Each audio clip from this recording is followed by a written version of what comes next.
And welcome everybody, it's Dan. I do hope you're well today. Hope you're doing very well, in fact. We're still in January 2025 and I hope that your year is starting very, very well.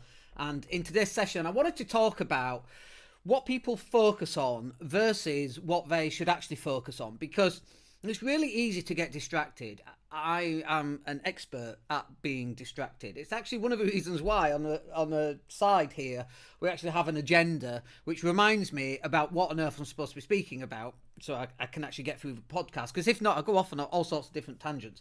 That's how easy it is to get distracted, and if you're anything like me, you need to keep yourself on track. But there's a couple of things that people do when they start a business that they actually don't realise they're doing, and I just want to highlight some of that. And I also want to talk about some of the things that they do versus some of the things that they should be doing instead. So, for example, what happens in business is it's much easier to get a photocopier, a hat stand, a water cooler, an office chair, a nice desk, a nice office. What else do people have in offices? And buy yourself a new printer, a nice lamp, a nice mug for you to, enjoy. All that is much easier than actually going out and calling customers. For example, all those other things won't bring in cash. Going out and meeting customers, that's the thing that would actually bring in the cash. And there's a couple of things that I want to work through. So, for example, focusing on competitors versus you being more you. And it's really easy to look in the rearview mirror or look to the side and look at what all your competitors are doing. And I must admit, I don't even know who our competitors are. Our business is technically located in Leeds. And yeah, there's web design companies and there's Facebook ad agencies in Leeds. I have no idea who they are, what they do. The only time that I actually do have an idea about who they are and what they do is when I'm looking at keyword research, rankings, and seeing who our competitors are ranking for what keywords and for what pages they're actually ranking for.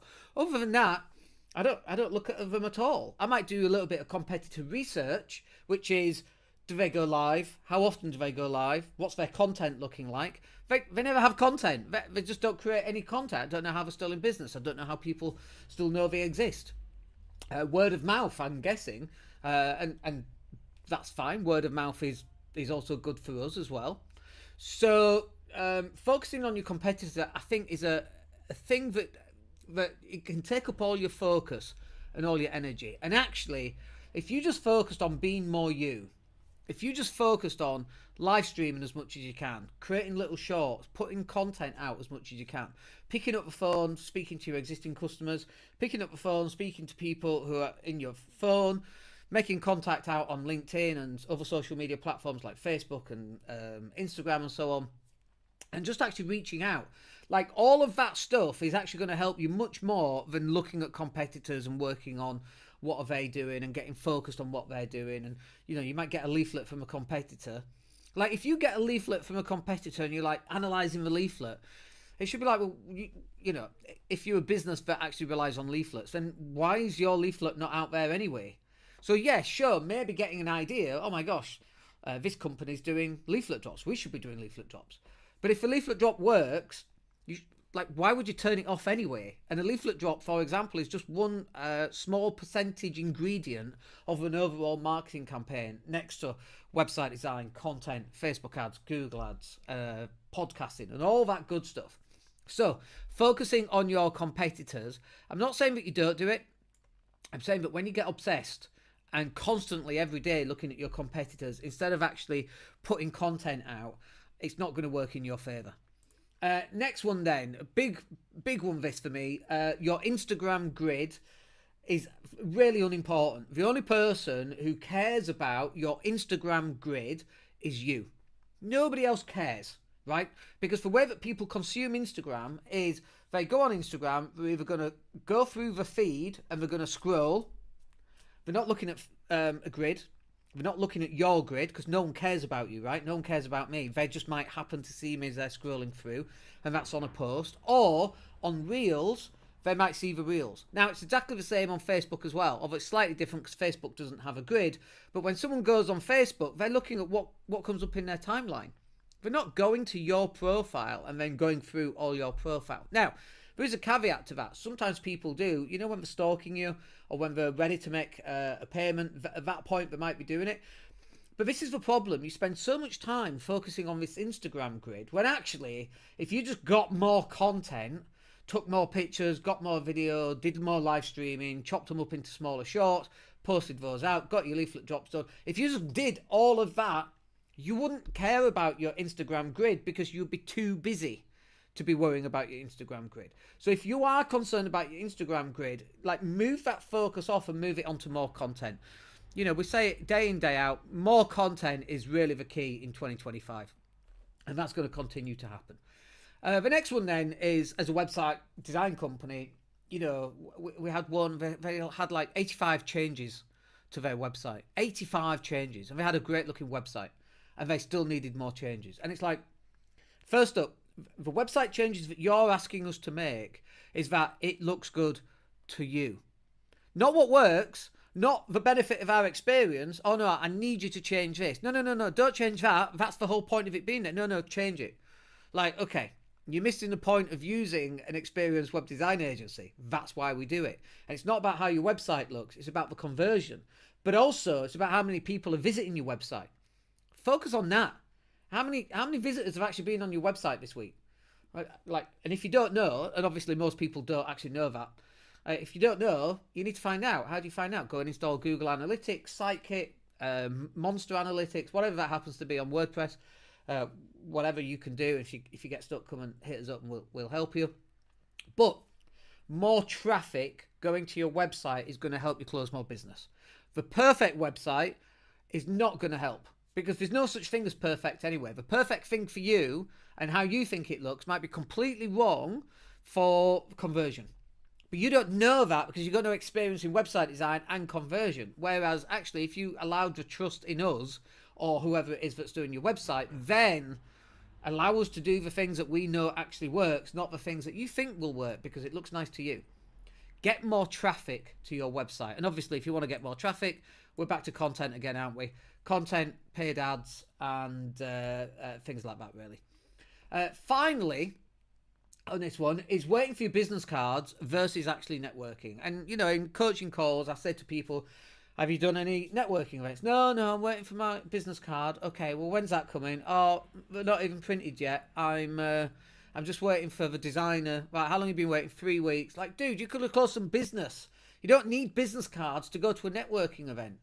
If you meet someone and it's really relevant, you say, I'm sorry, I'm still waiting for my business cards. Can I have one of yours? You make notes on it. I'll give you a call tomorrow at 10 o'clock. That's it. Done. Bang. You get home. Next day you phone them up at 10 o'clock. Hi, it's Dan. We met last night at the networking event. We were talking about this thing. I think we can work. Blah, blah, blah. That's it. Some people don't do that. No, I need, you see, you don't understand. This is what we say, you see. You don't understand. I understand. I totally get it. You're doing the easiest thing, which is just to not go to networking because it's challenging sometimes for some people, especially if you're introverted. And it's so much easier just to stay at home, buy the hat stand, buy the water cooler, buy the new desk for the office, buy a new mug, buy a nice laptop, get an office, you know, all that stuff. No. Get your butt, get it out the door, go to networking events. If you can't get to a networking event because you're physically unable, I live in Spain, I am physically unable to go to a networking event on Tuesday night in Leeds, just physically unavailable, then I turn that into producing a lot more content. And so, you know, normally we would live stream every day, and we started pre-recording these live streams, and we're a little bit behind because my child was off at school for a few days, so we got a little bit behind. But normally, we're live streaming all the time. If you can't get to a networking event, you should be live streaming. Now, think about this for a second. If you're pre-recording your live streams, this live stream will go for about 10 minutes. We're about 10 minutes in. So if you live stream for 10 minutes versus a networking event, which is 60 minutes, let's say, plus you've got to get there, you've got to park up, you've got to get there, network for an hour, and then you come home. So it's an hour and a half. That's 90 minutes. You could do 9 times 10 live streams, and you could schedule those live streams out for the entire week. If you don't know how to do that, it's in our content creation machine. Shows you exactly how to do that. But that makes total sense to me. Why would you not do that? I would rather you know, if you're doing 3 or 4, let's say you're doing 4 networking events in a week. That's a lot, right? Cut it down by 1. Spend that time creating the live streams, pre-record them, and then schedule them out, and content creation machine show you how to do it. That is going to be a much better way of doing it. Stop waiting for things to happen and get your butt out there and go and make them happen. Wow, that was very fast paced, wasn't it? Anyway, look, I hope you enjoyed that. We'll catch up with you in tomorrow's session. Have a wicked day. Take care.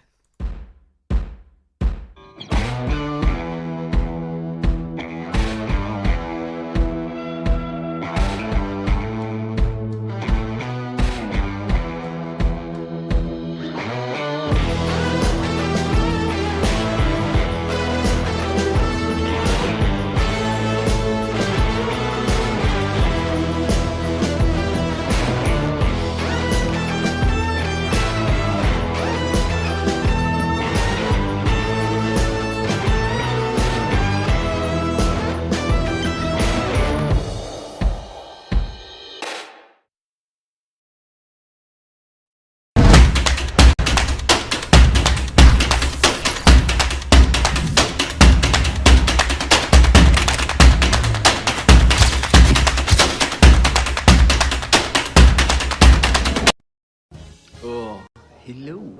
Yes, it is me, David Brent, the Breadmeister General. Yes, I am famous. And I've just got a phone call from head office. And they were going, "Oh, David, you're such a superstar. How come you sell so much paper and the Swindon branch don't?" And I go, "It's because they're slugs." It's not actually, but it's because of this lot. These guys, probably click on the link down below. Yeah? So if you want to be found on the worldwide interweb thing, yeah, these guys are the people. Yeah? Give them yeah? Anyway, I told head office that it's because I'm such a great boss, yeah, and a chilled out entertainer. So, probably. Right, Dawn, get the guitar. Let's have a little sing song.